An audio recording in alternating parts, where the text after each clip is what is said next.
Hello my dear student, કેમ છો બધા? મજામાં, રાઈટ? તમારું જે છે એ ચેપ્ટર નંબર જે તમારું 3 જે છે પ્રાજનનિક સ્વાસ્થ્ય જે લોકો ચેનલ ઉપર નવા છે બેટા, એના માટે એક નાનું એવું દર વખતે હું કહું છું બેટા, એટલા માટે તમને કહેવામાં આવે છે કે જેથી કરીને તમે અગાઉના જો કોઈ વિડીયો મિસ થઈ ગયેલા હોય તો એ વિડીયો જે છે એ તમે જોઈ લેશો પ્લેલિસ્ટની અંદર. ઓલરેડી બેટા ચેપ્ટર નંબર 1, 2 અને હાલ જે તમારું ચેપ્ટર નંબર 3 જે છે પ્રાજનનિક સ્વાસ્થ્ય, એના વિશેની જે છે એ માહિતી આજના લેક્ચરની અંદર આપણે મેળવી રહ્યા છીએ બેટા.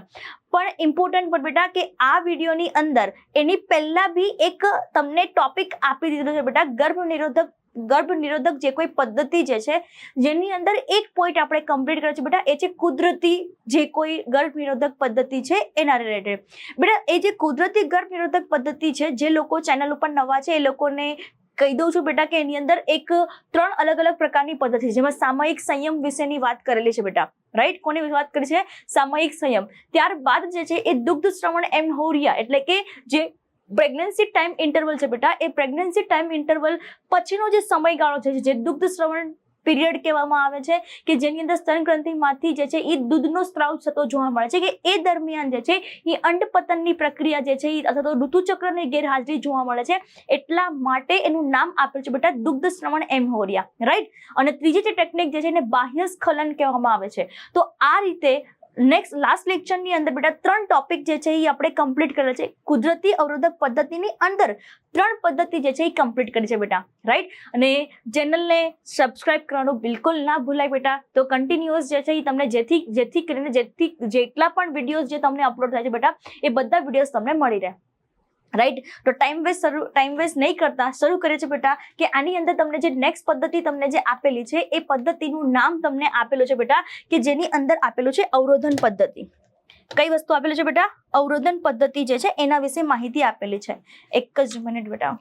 ફાઇન. તો તમે જોઈ શકો છો બેટા કે નેક્સ્ટ તમને જે પ્રોસિજર આપેલી છે જેનું નામ છે અવરોધન પદ્ધતિ.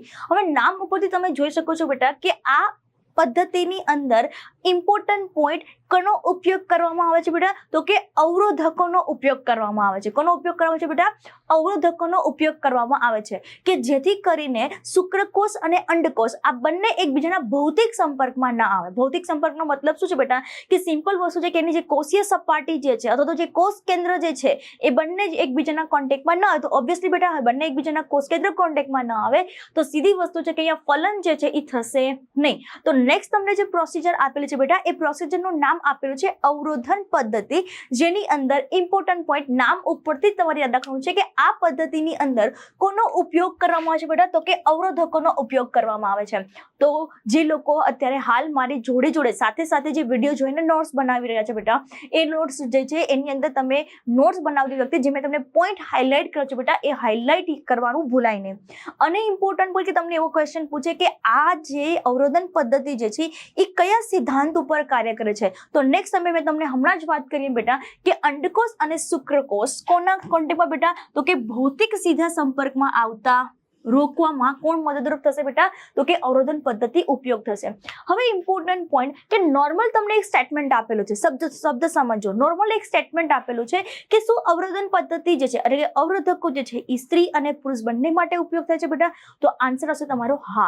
બટ ઇમ્પોર્ટન્ટ પોઈન્ટ હમણાં આપણે આગળ એ બી જોશું કે બધા જ પ્રકારના પદ્ધતિ જે છે એ ઇન્વોલ્વ નથી થતું, પણ અમુક એવી ટેકનિક છે, અવરોધકો છે કે જેની મદદથી જે છે એ આપણે મેલ અને ફિમેલની અંદર જે છે જે શુક્રકોષ અને અંડકોષ જે છે એ સંપર્કમાં આવતા અટકાવી શકીએ છીએ. તો એની અંદર તમે ઓલરેડી બેટા જાણો છો કે જે ફર્સ્ટ ટેકનિક તમને આપેલી છે બેટા છે એ છે નિરોધ, રાઈટ? તો નોર્મલ ટર્મની અંદર આપણે જે છે એને કોન્ડમ કહેવામાં આવે છે, બટ ઇમ્પોર્ટન્ટ પોઈન્ટ બેટા કે કોન્ડમ એક માર્કો છે, ખાસ યાદ રાખજો બેટા.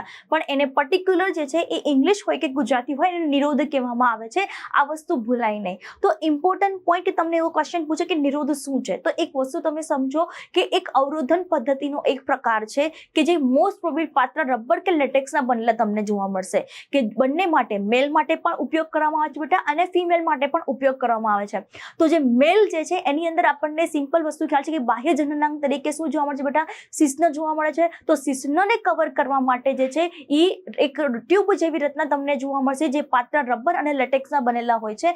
અને પર્ટિક્યુલર ફિમેલની કેસની આપણે વાત કરીએ તો ફિમેલના કેસની અંદર ફેમિડોમ કહેવામાં આવે છે. શું કહેવામાં આવે છે બેટા? ફેમિડોમ. ફેમિડોમનો મતલબ છે ફિમેલ માટે ઉપયોગમાં લેવાતા કોન્ડમ, જેને ફેમિડોમ કહેવામાં આવે છે, રાઈટ? તો સિમ્પલ વસ્તુ તમે સમજો કે અહીંયા જે નિરોધ તમને આપેલું છે, જે એ અવરોધક છે કે જે શેના બનેલા છે બેટા? મેં તમને હમણાં જ વાત કરી એમ બેટા કે પાતળા રબર અને લેટેક્સના બનેલા હોય છે. અને ઇમ્પોર્ટન્ટ પોઈન્ટ કે જો આપણે પર્ટિક્યુલર પુરુષની વાત કરીએ તો પુરુષની અંદર જે છે એ શિશ્નના ભાગને ઢાંકવા માટે, અને જો આપણે સ્ત્રીની વાત કરીએ બેટા તો સ્ત્રીની અંદર કઈ વસ્તુ? તો કે યોનિ તથા ગ્રીવાને સંવનનથી થોડાક સમય પહેલા શું કરવામાં છે બેટા? અહીંયા ઢાંકવામાં આવે છે, જેથી કરીને જે કોઈ સ્ખલિત વીર્ય જે છે એ સ્ત્રીના જે કોઈ પ્રજનન માર્ગ જે છે એની અંદર જે છે એ વહન પામે, એટલે કે જનન વાહિની જે છે એની અંદર પ્રવેશ થશે નહીં. તો જનન વાહિની એટલે કોની વાત થાય છે બેટા? અંડવાહિનીની વાત થાય છે. સિમ્પલ વસ્તુ છે બેટા કે અંડવાહિનીમાંથી ગ્રીવા જે છે ત્યારબાદ યોનિ માર્ગમાં જશે, યોનિ માર્ગમાંથી ગર્ભાશય જશે, ગર્ભાશયમાંથી કયા ભાગમાં એન્ટર થતું જોવા મળશે બેટા? અંડવાહિનીમાં થતું જોવા મળે છે. હવે સિમ્પલ છે બેટા કે અંડવાહિનીમાં જો અંડકોષ જશે નહીં તો અહીંયા જે છે એ શુક્રકોષ અને અંડકોષ એકબીજાના કોન્ટેક્ટમાં આવશે નહીં, અને એકબીજાના કોન્ટેક્ટમાં નહીં આવે તો સીધી વસ્તુ છે બેટા કે અહીંયા જે છે ઓટોમેટિકલી ફલન જે છે એ અટકી જશે. તો મેઇન એમ શું છે? ગર્ભ નિરોધક. તો ગર્ભ નિરોધકનો મતલબ શું છે? ગર્ભને અટકાવવું. ડન. તો અહીંયા જોઈ શકો છો બેટા કે જેથી સ્ખલિત વીર્ય જે છે એ સ્ત્રીના જનન માર્ગમાં દાખલ ન થઈ શકે, કે જે કોનાથી બચાવે છે બેટા? ગર્ભાધાનથી બચાવે છે. બીજી એક ઇમ્પોર્ટન્ટ પોઈન્ટ બેટા કે આ જે પર્ટિક્યુલર જે આપેલું છે કે એ મોસ્ટ પ્રોબેબલી જે છે એ આપણને જે છે એ મેલ અને ફિમેલ બંને માટે જે છે એ ઉપયોગ થાય છે બેટા. અને મેં તમને કીધું એમ કે જે નિરોધ જે શબ્દ તમને જે આપેલો છે એ પુરુષ માટે જે છે એ કઈ વસ્તુનો બેટા? તો કે કોન્ડમ માટેનો સુપ્રસિદ્ધ જે છે એ માર્કો છે. મેં તમને કીધું ને કે એ બ્રાન્ડ છે. એકચ્યુઅલમાં એને શું કહેવામાં આવે છે? તો કે નિરોધ કહેવામાં આવે છે. આ વસ્તુ ખાસ ભૂલાઈ રહે બેટા. તો કોન્ડમનો ઉપયોગ હાલના સમયમાં આપણે જોવા જઈએ તો મોસ્ટ પ્રોબેબલી વધ્યો છે, કે જેના કારણમાં તેના વધારાનો ફાયદો એ છે કે ઉપયોગ કરનારને ખાસ યાદ રાખજો બેટા, જાતીય સંક્રમિત રોગો. બરાબર. હવે તમને માની લો કે જાતીય સંક્રમિત રોગો નથી આપેલો તો એની જગ્યાએ તમને બીજો શબ્દ આપેલો હશે, STDs આપેલું હશે. શું આપેલું હશે બેટા?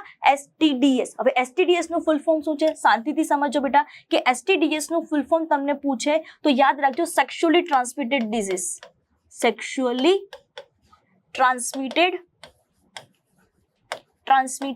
ડિઝીઝ કહેવામાં આવે છે, રાઈટ? કે જે જાતીય સંક્રમિત રોગો જે છે એ ફેલાય નહીં એના માટે જે છે એ મોસ્ટ ઇમ્પોર્ટન્ટ પ્લે રોલ કરે છે. કોણ બેટા? તો કે કોન્ડમ જે છે એ મોસ્ટ ઇમ્પોર્ટન્ટ પ્લે રોલ કરે છે, રાઈટ? ચલો, ત્યારબાદ તમે જોઈ શકો છો કે બંને સ્ત્રી અને પુરુષના જે છે એ જો આપણે કોન્ડમ જોઈએ તો એ ડિસ્પોઝેબલ છે. એક વખત યુઝ કર્યા પછી ફરી પાછું જે છે એ યુઝ કરવામાં આવતું નથી બેટા. ઘણા બધા ડિવાઇસ એવા છે કે જે પર્ટિક્યુલર જે છે એ એક વખત યુઝ કર્યા પછી રિયુઝ બી કરી શકાય છે, પણ આ કેસની અંદર આપણે જોવા જઈએ તો બેટા એ ડિસ્પોઝેબલ છે. આ એક વસ્તુ ખાસ યાદ રાખવાનું છે, રાઈટ? ચલો આગળ ડિસ્કસ કરીએ છીએ બેટા કે જ્યારે મતલબ પર્ટિક્યુલર જ્યારે કોન્ડમ પર્ટિક્યુલર કોઈ મેલ અને ફિમેલ જ્યારે યુઝ કરે છે બેટા તો ત્યારે જે છે એ ડોક્ટર વિધાઉટ ડોક્ટર જે છે એ પોતે જે છે એ યુઝ કરી શકે છે. આ વસ્તુ ખાસ યાદ રાખવાનું છે. પણ મેડિકલ ઘણા બધા ઇન્સ્ટ્રુમેન્ટ એવા છે બેટા કે જેના માટે જે છે એ ડોક્ટરની અનિવાર્ય જરૂરી છે, રાઈટ? તો અહીંયા તમે જોઈ શકો છો કે અહીંયા જે છે એ જાતે જે છે એ પહેરી દાખલ કરી શકાય તેવા હોય છે, તેથી કરીને ઉપયોગકર્તાની ગોપનીયતા શું કરે છે બેટા? અહીંયા બની રહે છે, રાઈટ? તો આ રીતે જે છે એ ફર્સ્ટ જે અવરોધન પદ્ધતિનો જે પ્રકાર જે છે એ આપણે કમ્પ્લીટ કર્યો બેટા. હવે નેક્સ્ટ તમે જે પ્રકાર તમને આપેલો છે એ નેક્સ્ટ પ્રકાર કંઈક આવો છે બેટા, આંતરપટલ, જેને ઇંગ્લિશમાં ડાયાફ્રામ કહેવામાં આવે છે. ખાસ યાદ રાખજો બેટા. બીજું જે છે એ છે ગ્રીવા ટોપી, અને મોસ્ટ ઇમ્પોર્ટન્ટ પોઈન્ટ થર્ડ જે છે એ છે વોલ્ટ્સ. ક્લિયર? ત્રણ અલગ અલગ છે. પહેલી વસ્તુ તમને યાદ રાખવાનું છે આંતરપટલ, બીજી વસ્તુ તમારે યાદ રાખવાનું છે બેટા ગ્રીવા ટોપી, અને થર્ડ વસ્તુ યાદ રાખવાનું છે વોલ્ટ્સ.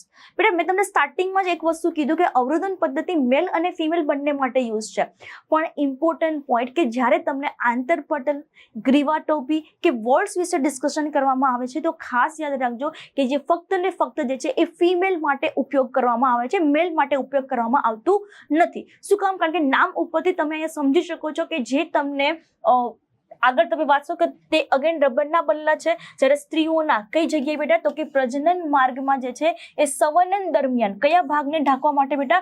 તો કે ગ્રીવાને ઢાંકવા માટે દાખલ કરાય છે. હજી રિપીટ કરું છું બેટા, સ્ટાર્ટિંગમાં તમને સ્ટેટમેન્ટ અને નીટ એક્ઝામની અંદર તમને સ્ટેટમેન્ટ ઉપર બધી વસ્તુ તમને આપેલી છે. તો સ્ટેટમેન્ટમાં તમે ખાસ ધ્યાન રાખજો બેટા કે તમને ખાલી અવરોધન પદ્ધતિ કીધું છે તો મેલ ફિમેલ બંને માટે યુઝ થશે. પહેલી જે ટેકનિક તમને આપેલી છે નિરોધ અથવા તો કોન્ડમ માટેની જે ફક્ત તે જે બંને મેલ અને ફિમેલ બંને માટે ઉપયોગ થશે કે જ્યારે આંતરપટલ, ગ્રીવા ટોપી અને વોલ્સ જે ફક્ત ને ફક્ત કોના માટે ઉપયોગ થશે બેટા? તો યાદ રાખજો એ ફક્ત ને ફક્ત જે છે એ ફિમેલ માટે ઉપયોગમાં લેવામાં આવે છે, રાઈટ. અને જે લોકો હાલ જે મારા વિડીયોને નવા લોકો જોઈ રહ્યા છે બેટા એ ચેનલને સબસ્ક્રાઇબ કરી દેજો, તમારા ફ્રેન્ડ સર્કલને જે છે એ શેર કરી દેજો, રાઈટ. તમે જેટલા સબસ્ક્રાઇબર વધારશો બેટા એટલું જલ્દી જે છે તમારા ઉપર અમે એક સિરીઝ લઈને આવી રહ્યા છીએ જે તમે જલ્દીથી એ તમે જે છે એ સબસ્ક્રાઇબ કરી દો બેટા, ચેનલને શેર કરી દો, લાઈક કરવાનું બિલકુલ ભૂલાઈને તમને વિડીયો કેવો લાગે છે એ પણ તમારે કમેન્ટ કરવાની છે, રાઈટ. તો કરીએ છીએ બેટા નેક્સ્ટ ટોપિક. તમે જોઈ શકો છો કે તેઓ ગર્ભધારણને ગ્રીવા દ્વારા કયા સિદ્ધાંત ઉપર બેટા? તો કે શુક્રકોષોના પ્રવેશને અટકાવીને રોકે છે. અને તમને હમણાં જ કીધું ને કે પહેલો જે ભાગ જે છે એ પહેલો જે નિરોધ જે છે એ ડિસ્પોઝેબલ છે, જ્યારે આ જે છે એ પુનઃ ઉપયોગી છે. એક વખત યુઝ કર્યા પછી ફરીથી જે છે એ ફિમેલ જાતે જે છે પોતે શું કરી શકે છે બેટા? રીયુઝ કરી શકે છે, રાઈટ. તો ત્યારબાદ જે તમને થર્ડ તમને આપેલું છે એ છે રાસાયણિક અવરોધો.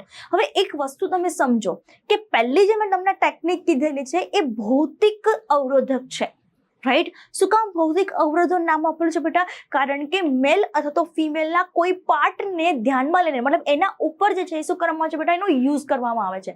તો ઓબ્વિયસલી બોડીના કોન્ટેક્ટમાં ડાયરેક્ટલી આવ્યું એટલા માટેનું નામ આપેલું છે ભૌતિક અવરોધકો, રાઈટ. અને બીજું તમને આપેલું છે બેટા એ છે રાસાયણિક અવરોધકો, જેની અંદર એવા પ્રકારના કેમિકલ્સ અથવા તો રસાયણો ઉપયોગ થાય છે કે જે માર્કેટની અંદર બેટા either in the form of cream એટલે કે ક્રીમના ફોર્મની અંદર અથવા તો જેલના ફોર્મની અંદર જે છે એ માર્કેટની અંદર અવેલેબલ છે.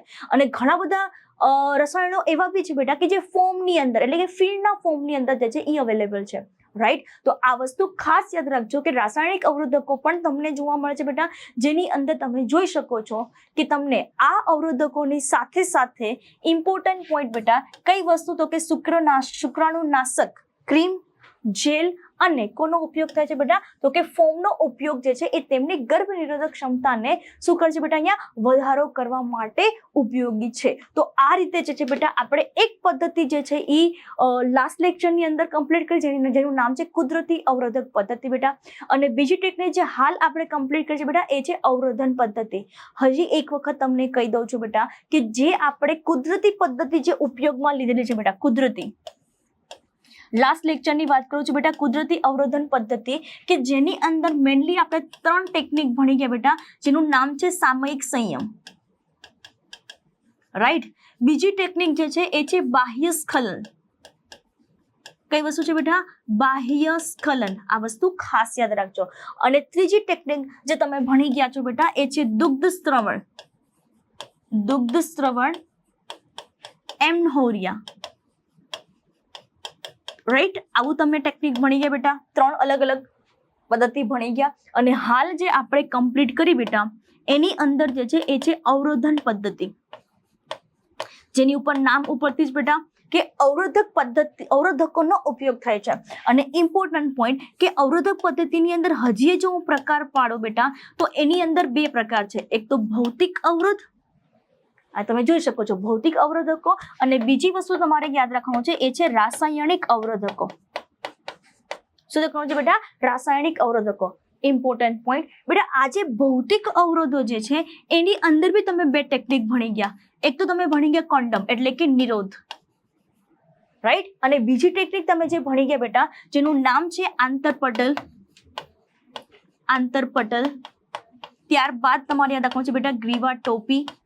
અને થર્ડ જે તમને આપેલું છે બેટા એ છે વોલ્સ, રાઈટ. તો આ રીતે જે છે તમે 3 અલગ અલગ જે સાધન જે છે એના વિશે ડિસ્કસ કરી ગયા. અને જો રાસાયણિકની આપણે વાત કરીએ બેટા તો રાસાયણિકની અંદર શુક્રાણુનાશક ક્રીમનો ઉપયોગ થશે. શુક્રાણુ હાલ ઇઝી થાય એટલા માટે અહીં લખું છું શુક્રાણુનાશક. તો ઇમ્પોર્ટન્ટ પોઈન્ટ બેટા આપણે 3 અલગ અલગ મહત્વની જે છે એ અલગ અલગ ટેકનિક જે છે એ જોઈએ. આમ જોવા જઈએ તો 2, એક તો કુદરતી અને બીજું તમને આપેલું છે અવરોધન પદ્ધતિ. પણ અવરોધન પદ્ધતિની અંદર પણ 2, એક તો ભૌતિક અને એક આપેલું છે રાસાયણિક, રાઈટ. તો આ રીતે તમે જોઈ શકો છો. અહીંયા તમે ડાયાગ્રામ તમે જોઈ શકો છો. તો ડાયાગ્રામની અંદર જે NCERT ની જ બેટી ડાયાગ્રામ મૂકેલી છે બેટા કે તમે અહીંયા જે તમને આપેલું છે પુરુષ માટેનો નિરોધ, શું આપેલું છે બેટા? પુરુષ માટેનો નિરોધ. ત્યારબાદ તમે જોઈ શકો છો બેટા સ્ત્રી માટેનો નિરોધ, અને લાસ્ટ તમને આપેલું છે બેટા સ્ત્રી આંતરપટલ. તમે જોઈ શકો છો કે કયા ભાગની અંદર બેટા? તો કે ગ્રીવાના ભાગને ઢાંકવા માટે જે છે અહીંયા કોનો ઉપયોગ થશે બેટા? આંતરપટલનો ઉપયોગ થાય છે. રાઈટ. તો આ રીતે જે છે આપણે 2 ટેકનિક કમ્પ્લીટ કરી બેટા. નેક્સ્ટ લેક્ચરની અંદર આપણે જે ડિસ્કશન કરીશું બેટા એ છે આઈયુડીઝ. આઈયુડીઝ નો મતલબ છે ઇન્ટ્રાયુટેરાઇન ડિવાઇસ. કોનો ઉપયોગ થશે બેટા? ઇન્ટ્રાયુટેરાઇન ડિવાઇસ, જેના વિશેની આપણે માહિતી જે છે એ નેક્સ્ટ લેક્ચરની અંદર મેળવીશું બેટા. Thank you so much.